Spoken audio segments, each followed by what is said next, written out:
अस्सलाम वालेकुम। आज हम जिस साइकोलॉजिकल रिसर्च मेथड को स्टडी करेंगे उसका नाम है case study. So what is case study? Case study होता ये है कि हम कोई एक इंडिविजुअल लेते हैं या स्मॉल ग्रुप्स ऑफ इंडिविजुअल लेते हैं और उन पे हम अपनी इन डेप्थ एग्जामिनेशन करते हैं और फिर जो हमारे पास फाइंडिंग्स आती हैं उस पे बेस्ड हम लोग अपना हाइपोथेसिस या अपनी राय बनाते हैं उस बीमारी के बारे में, उस केस के बारे में या उन ग्रुप ऑफ इंडिविजुअल्स के बारे में। और हम ये मेथड तब यूज़ करते हैं जब हमने बहुत ही रेयर या कम्प्लेक्स या कोई यूनिक फिनोमेना जो है वो स्टडी करना होता है और उसके बारे में हमें पहले ज़्यादा स्टडी हमारे पास अवेलेबल ना हो, उसके ऊपर बहुत कम काम किया हो, तब हम ये मेथड यूज़ करते हैं। क्योंकि केस स्टडी में हमें एक तो बहुत ज़्यादा टाइम भी लग सकता है क्योंकि हमने किसी भी इंडिविजुअल की पूरी हिस्ट्री को जो है वो खोल के देखना होता है और उस पर एक बहुत इन डेप्थ स्टडी करनी होती है। तो ये एक टाइम टेकिंग प्रोसीजर होता है और ये हम तब करते हैं जब हमने बहुत ही रेयर या यूनिक मेथड या यूनिक फिनोमेना जो है वो हमने स्टडी करना होता है। हम जो डेटा कलेक्ट करते हैं केस स्टडी के लिए वो हम ऑब्जर्वेशन के ज़रिए भी कर सकते हैं।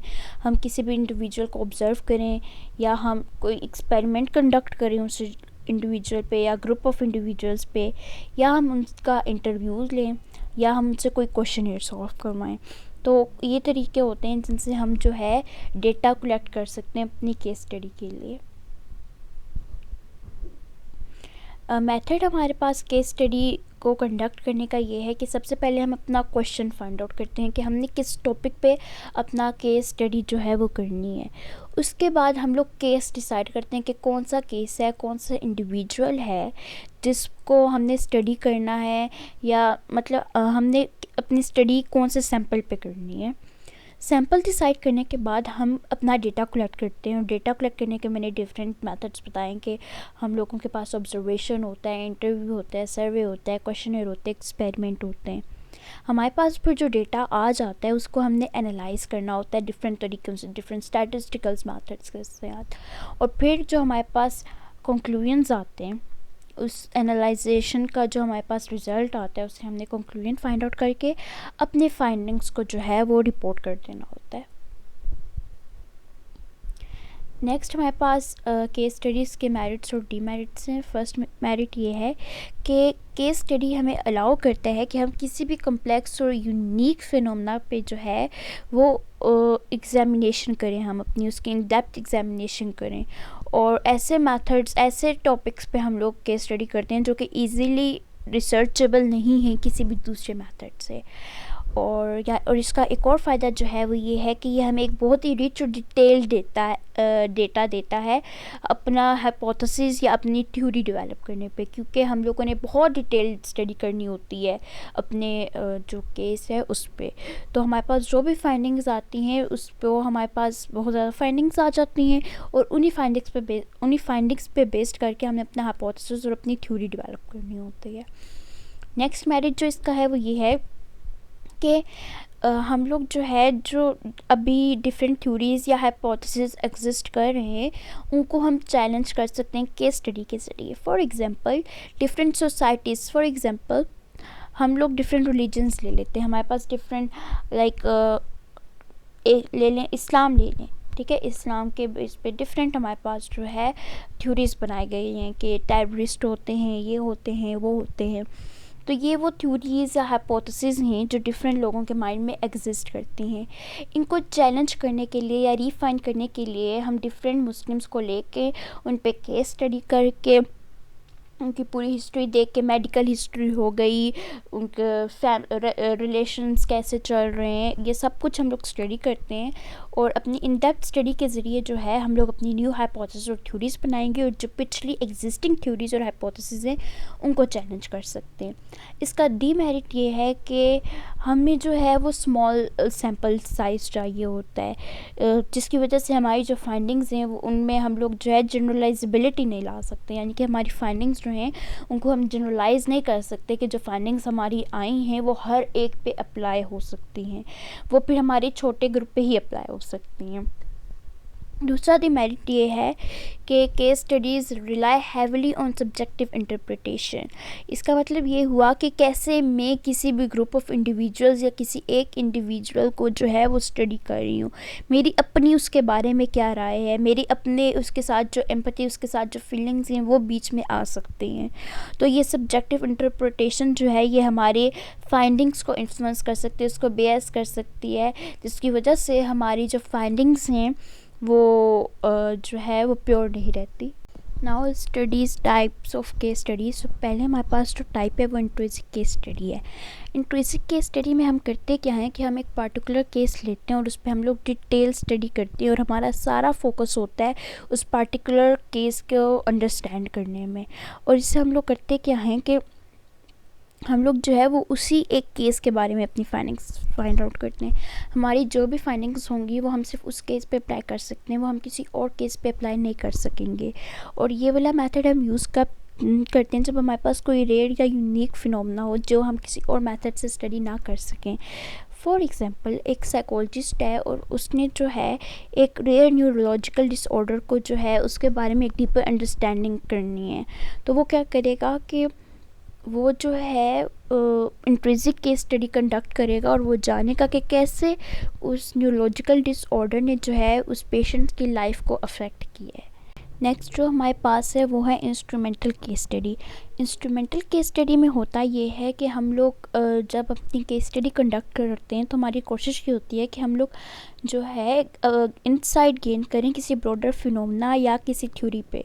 और हमारी कोशिश ये होती है कि हम लोग जो फाइंडिंग्स हासिल कर सकें उससे या तो हम अपना कोई हाइपोथेसिस क्रिएट करें या तो हम किसी हाइपोथेसिस को टेस्ट कर सकें, बजाय इसके कि हम लोग जो है केस को ही स्टडी करें। हमारी कोशिश ये नहीं होती कि हम केस को स्टडी करके केस के बारे में जान लें, बल्कि हमारी कोशिश ये होती है कि हम केस को स्टडी करके कोई फिनोमेना, कोई थ्योरी या कोई हाइपोथेसिस बनाएं।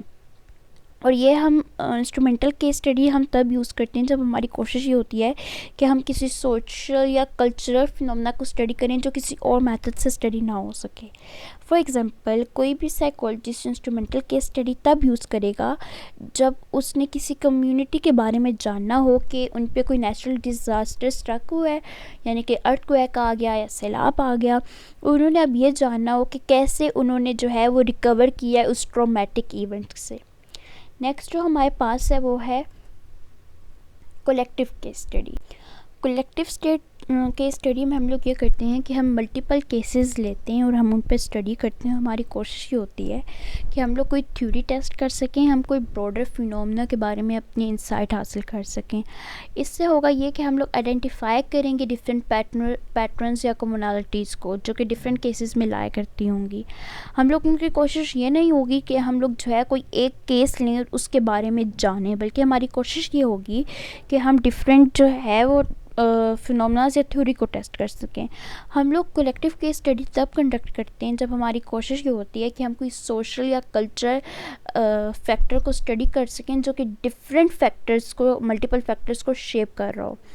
फॉर एग्ज़ाम्पल, एक साइकोलॉजिस्ट जो है वो एक डिस्ट्रिक्ट में जाएगा, वहाँ पे डिफरेंट स्कूल्स होंगे, उन स्कूल्स के ऊपर जो है वो कलेक्टिव केस स्टडी कंडक्ट करेगा और वो जानेगा कि कैसे school fundings, teacher training, different curriculums जो है वो एक स्टूडेंट की अचीवमेंट को, एकेडमिक अचीवमेंट को शेप देते हैं। नेक्स्ट हमारे पास है descriptive case study. Descriptive case study में हमारे पास होता ये है कि हम लोगों की कोशिश ये होती है कि हम लोग किसी भी स्टडी के बारे में ना एक डिटेल डिस्क्रिप्शन दें। हमारे कोशिश ये होती है कि हम लोग जो है अपना केस जो है उसको एक कम्प्रिहेंसिव और एक एक्यूरेट पोर्ट्रेल दें। हमें पता हो कि क्या हुआ है, हम अपने केस को डिस्क्राइब कर सकें, उसके करैक्टरिस्टिक्स को, उसके हिस्ट्री को और उसके करंट स्टेट को। ये हम लोग डिस्क्रिप्टिव केस स्टडीज़ तब यूज़फुल होती हैं जब हम लोग किसी रेयर या यूनिक फिनोमेना को स्टडी कर रहे हों और उसके बारे में बहुत कम रिसर्चेस पहले की गई हों। और एक साइकोलॉजिस्ट डिस्क्रिप्टिव केस स्टडीज़ तब प्रोवाइड करेगा कि उसके पास एक पेशेंट आया है और उसको एक रेयर साइकोलॉजिकल डिसऑर्डर है, तो वो जानना चाहेगा, वो डिस्क्राइब करना चाहेगा उस केस के, उस साइकोलॉजिकल डिसऑर्डर के डिफरेंट सिम्टम्स और उस डिसऑर्डर को। Next we have is explanatory case study. Explanatory case study में ये होता है कि हम लोगों की कोशिश ये होती है कि हम लोग ये स्टडी करें कि एक पार्टिकुलर फिनोमेना या एक पार्टिकुलर इवेंट क्यों अकर हुआ है। हम लोग को जो है वो ये बताना, और ये केस स्टडी जो है ये आइडेंटिफाई करती है कि कैसे डिफरेंट कॉजेज़ और मैकेनिज़्म ने जो है वो एक फिनोमेना को लेड किया है, कैसे एक फिनोमेना जो है वो अकर हुआ है, और उस चीज़ को हम स्टडी करते हैं। और एक्सप्लेनेटरी केस स्टडीज़ जो हैं वो यूज़फुल तब होती हैं जब हमारे पास एक कम्प्लेक्स और मल्टीफेसेटेड केस आए, या ऐसा केस आए जिसमें हमारे पास कंपीटिंग एक्सप्लेनेशंस हों कि why a phenomena has been occurred. हमारे पास डिफरेंट रीजंस हों कि एक फिनोमेना अकर हुआ है, उसकी डिफरेंट रीजंस हों, फिर हमने स्टडी करना होता है कि पार्टिकुलर रीज़न कौन सी है। फॉर एग्ज़ाम्पल, एक साइकोलॉजिस्ट जो है वो एक्सप्लेनेटरी केस स्टडी कंडक्ट कर रहा है ये जानने के लिए कि एक स्टूडेंट का जो है वो एकेडमिक परफॉर्मेंस में सडन ड्रॉप क्यों आया है, क्यों एकदम से एक सडन डिक्लाइन आया है। अब उसकी डिफरेंट रीजंस हो जाते हैं, उसके सोशल फैक्टर्स हो सकते हैं, हो सकता है एकेडमिक प्रेशर बहुत ज़्यादा हो सकता है उसके पर्सनल कोई डिफरेंट पर्सनल रीजंस हो सकता है उसके रिलेशनशिप्स में कोई प्रॉब्लम्स आ रहा हो जो उसके एकेडमिक डिक्लाइन का सबब बन रहा हो।